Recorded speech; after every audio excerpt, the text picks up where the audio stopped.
Bismillahirrahmanirrahim. Assalamualaikum warahmatullahi wabarakatuh. Para pemirsa, para pemerhati pendidikan, dan para praktisi pendidikan, dalam kesempatan ini saya akan menjelaskan tentang paparan sekolah penggerak. Apakah itu sekolah penggerak?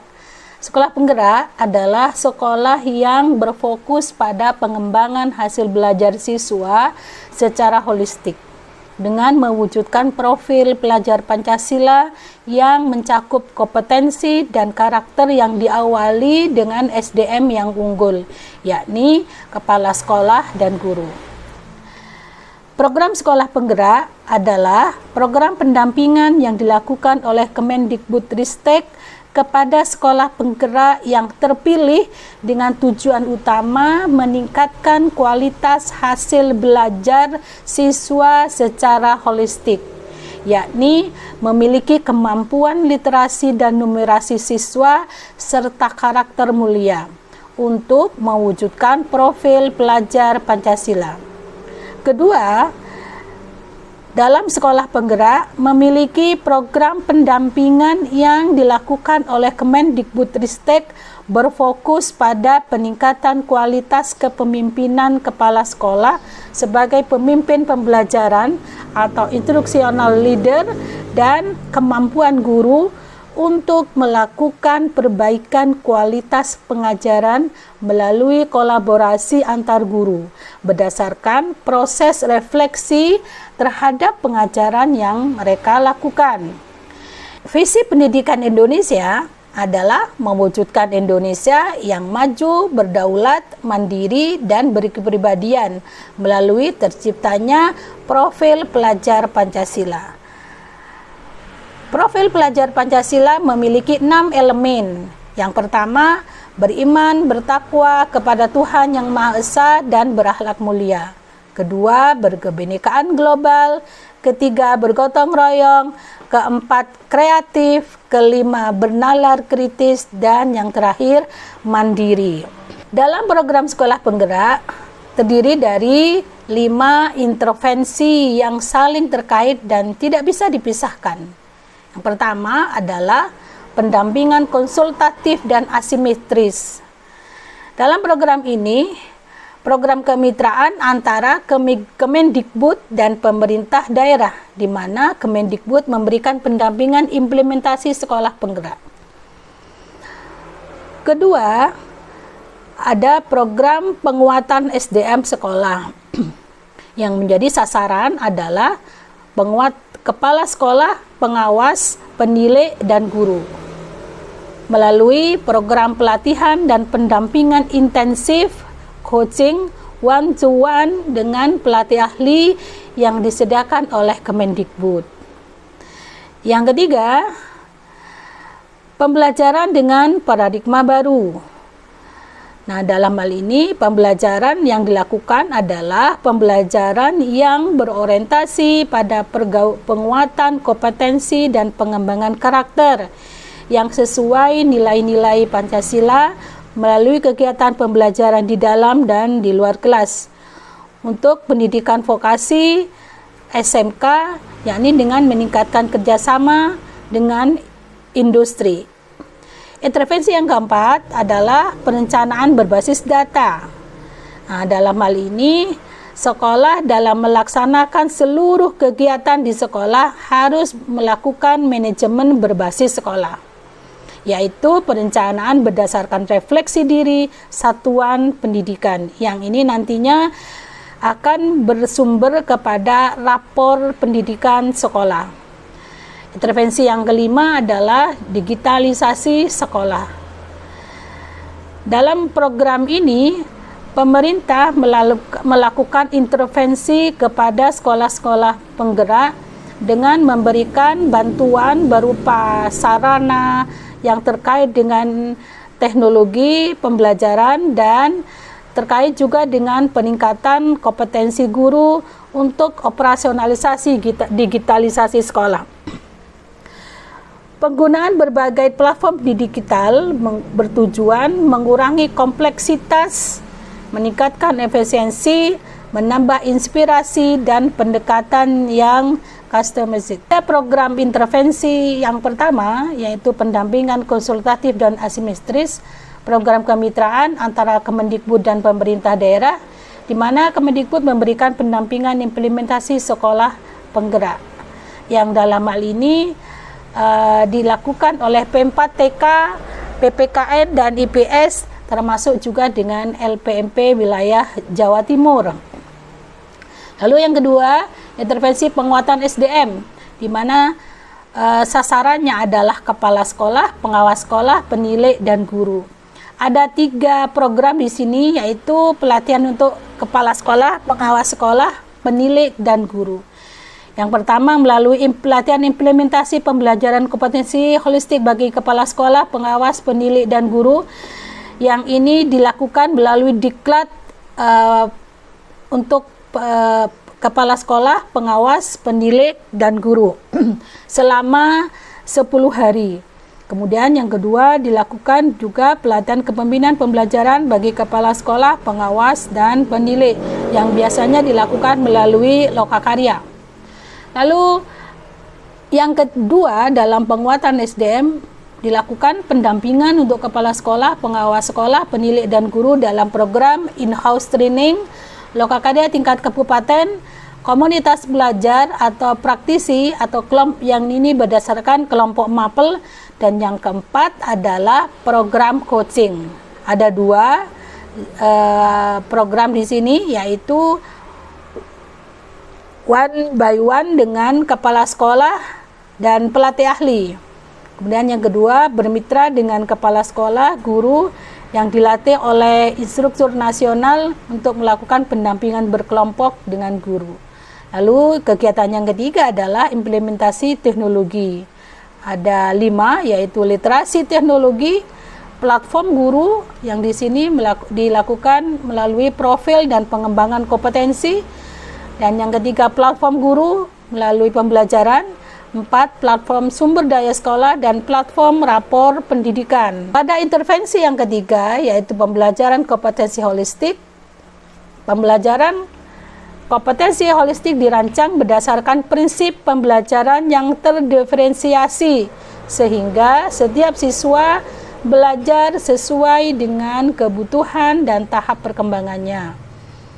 Yang nantinya diharapkan dari pembelajaran kompetensi holistik ini terlahir profil pelajar Pancasila yang memiliki 6 dimensi profil pelajar Pancasila, yaitu beriman kepada Tuhan Yang Maha Esa dan berakhlak mulia, berkebendaan global, bergotong royong, kreatif, bernalar kritis, dan mandiri. Ada 4 program dalam pembelajaran kompetensi holistik, yaitu program intrakurikuler. Di situ dilakukan pembelajaran terdiferensiasi, capaian pembelajaran disederhanakan, siswa memiliki cukup waktu untuk mendalami konsep dan menguatkan kompetensi. Dan guru leluasa memilih perangkat ajar sesuai kebutuhan. Program yang kedua adalah program co-kurikuler, yang di sini melalui lintas mata pelajaran berorientasi pada pengembangan karakter dan kompetensi umum, pembelajaran interdisipliner di luar kegiatan kelas, melibatkan masyarakat, muatan lokal dikembangkan sesuai dengan isu nasional dan global. Nah, dalam program co-kurikuler ini biasanya nanti akan diwujudkan dalam bentuk proyek penguatan profil pelajar Pancasila yang biasa nanti dikenal dengan proyek P5. Lalu intervensi yang keempat adalah perencanaan berbasis data. Nah, dalam manajemen berbasis sekolah, perencanaan berdasarkan refleksi diri satuan pendidikan. Nah, di situ harus melalui 4 proses. Ya, yang pertama adalah bahan untuk refleksi diri. Lalu yang kedua, melakukan perencanaan program perbaikan. Kemudian dilakukan pendampingan oleh UPT dan atau pelatih ahli. Lalu kemudian terakhir laporan potret kondisi mutu pendidikan. Yang kelima, intervensi dalam digitalisasi sekolah. Penggunaan berbagai platform digital bertujuan mengurangi kompleksitas, meningkatkan efisiensi, menambah inspirasi dan pendekatan yang customize. Pertama, melalui platform guru. Yakni harus dari platform guru ini diharapkan nanti akan melahirkan profil dan pengembangan kompetensi guru.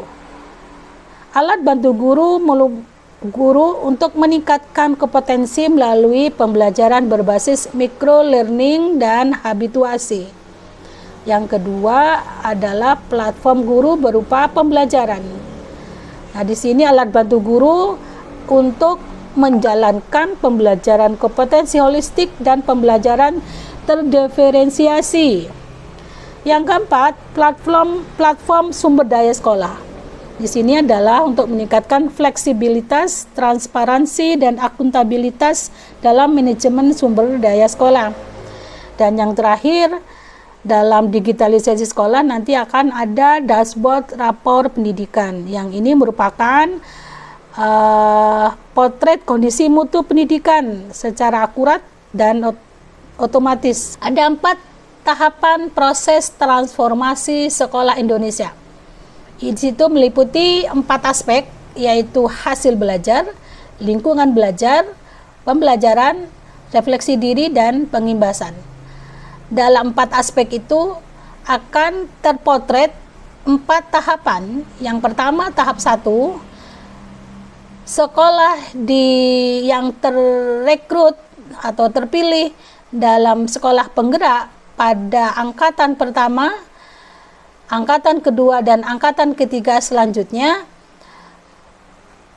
Sekolah-sekolah itu tidak harus berasal dari sekolah-sekolah besar atau sekolah-sekolah terfavorit, tetapi sekolah-sekolah yang memiliki kemauan dan kemampuan untuk melakukan transformasi pendidikan.